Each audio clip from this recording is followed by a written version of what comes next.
I was just thinking about my life just a few seconds ago, and I was thinking about my biological father. And my biological father, he never wanted nothing to do with me. When he found out my mother was pregnant, he didn't want nothing to do with me. He actually gave my mother money to get an abortion. He didn't want no dealings with me. And I met him twice in my life. That's the only time. And the two times that I met him in my life, he was very cold towards me, very cold. And I didn't really pay no mind.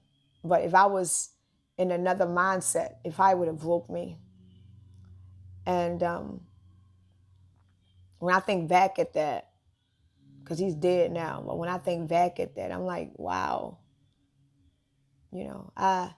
this man really don't want nothing to do with me. Like, this man don't want no dealings with me at all. And I'm thinking about the woman that I became today. I'm like, when I think about my life in general, like, you got a lot of children out here that parents don't want nothing to do with them, and it breaks them. It crushes them. It puts them in a world. It puts them in a mindset of disaster that they can't come from. But I am so fortunate and so favored to letting a man that didn't want nothing to do with me completely denied me, and I used that as strength. And I didn't even want no revenge. I just didn't care about him. And I was so favored until our source put another man in my life to take care of me and call me his own up until the day of his death. So it's like that's why I knew when I became awakened, I knew that it was something around me. Because the kind of life that I had, it was a movie. But I could feel and I could see that I was protected with something, even when I was old enough not to remember. Like, I was put into this reality in this world where my own father denies me, don't want nothing to do with me. But yet another man stepped forward and took me and called me his own and made me his own and gave me his last name and never once denied me. Like, what? And I was just thinking about my life because a lot of people ask me, what do you mix with? What do you mix with? And when they see my mother, they be like, well, how did your father look like? And the two times that I met him in my life, the second time I was 11. When I look at that man, my mother always told me that he was a light-skinned black man. But when I seen him, he had like this stoned face, like he was Italian or white. You could tell that he wasn't black. Like, you could tell he was Native American. You could tell he had a very stoned, and I looked just like him. I look like my mother. I do. I look like a light-skinned version of my mother, but I look like his ass too. And then I think about my life, and I'm like, I came from such heartbreaking condition. Because if you was to look back at my life, if I was to write a book or a movie, me coming into this world, you would have thought like, yeah, she might go through some ups and downs. And I did, don't get me wrong, I did. I ain't gonna tell you. I feel like I've never reached my goals that I wanted. Like, I feel like my whole life I was chasing my dream. I was chasing what I wanted and I could never get it. And now that I am on another path, I still look back at my dreams sometimes and been like, well, I used to chase that. But I'm trying to tell you, where I am in my life, I'm pretty sure there's a lot of people that feel the same way that I do. Do not let your life determine who you are. Your life is only anointed to you for a reason, you know. And sometimes we got to look at our lives, look at the circumstances we're in, and see, why is I'm like this? Why is my life like this? I didn't ask to be here. I didn't choose this. You know, I didn't choose this. I don't want to live like this. I don't want to be like this. I don't want to look like this. Why do I got this? You know what I'm saying? And then you get mad. Because I used to get mad all the time. You'll get mad like, why? And then when you look at life for what it really is, and then look at yourself, you realize that you was held back because of your circumstances. But imagine if you had everything that you needed, you wouldn't have been held back.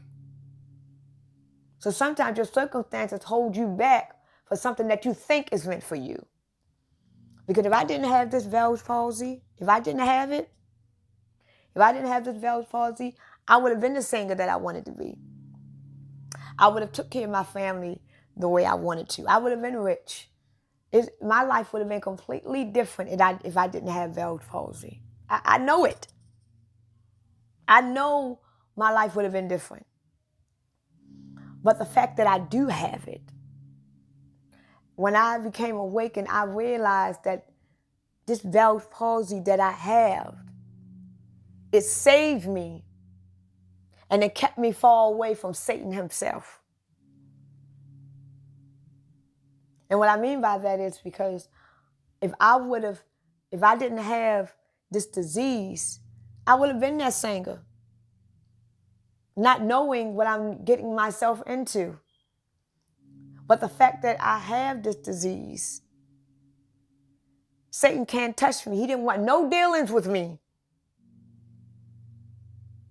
And now when I look at my life now, and I'm not the R&B recording artist that I want to be, I'm not rich the way I want to be, I am blessed that I'm not. I am grateful that I'm not. I am thankful that I'm not. I am thankful for my disease. I am thankful for having Bell's palsy. I am thankful for having the horrific life that I had. I am thankful for all of these experiences because it made me the strong woman that I am today. I wouldn't be who I am today if I didn't have such a crazy ass life. I wouldn't be awakened today if I didn't have this disease. I wouldn't be saved if I didn't have this disease. Being saved doesn't necessarily mean going to the church and getting baptized. Being saved is understanding and knowing and looking at the fact that where you came from. You got a lot of people that is saved right now and don't even know it. Because they're so busy chasing and running and chasing after their ego, after they dream, until they don't even realize what they was actually saved from.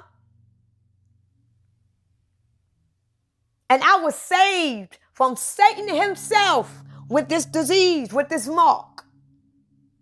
This mark on my face, this disease on my face saved me from Satan. Because I got everything that it needs, everything that it takes to get what I want. And I know I can, but my disease, my mark, kept me from Satan even touching with me, even fucking with me. So sometimes when you look at your life, when you look at your body, we were all designed the way that we supposed to be designed. If you don't got no titties and ass, be thankful you don't. Because if you had them, you would be a hoe. Who knows? You probably would have been a hoe. You probably would have been ran there all in and out. You don't know. Be thankful for your little tits. Be thankful for that little ass. Be thankful you got small testicles. Because if you had big testicles, who knows what kind of disease you would have had. It would have been in and out of everybody. But the fact that you got a little one, ain't nobody going to fuck with that little thing. Be thankful that nobody want to fuck with it. You know how many diseases out here right now? If you pull your pants down and they be like, no, you good. Bless you. You got men out there that's paying thousands of dollars just to get 2 or 3 inches. For what? For these women? I am thankful for my life. Thankful. Grateful. Thankful and grateful. Look at your life. Look at your life. Look at you. This 2025, start evaluating you. Look at you. Stop focusing on the world. Look at you. Look where you came from. Look where you're going. Look where you want to be. Look at how you grew up. Look. Pay attention. Look at all the people that came and went in your life. Look at your life. Look at it. Your life is a story within itself. Look at it. Analyze it.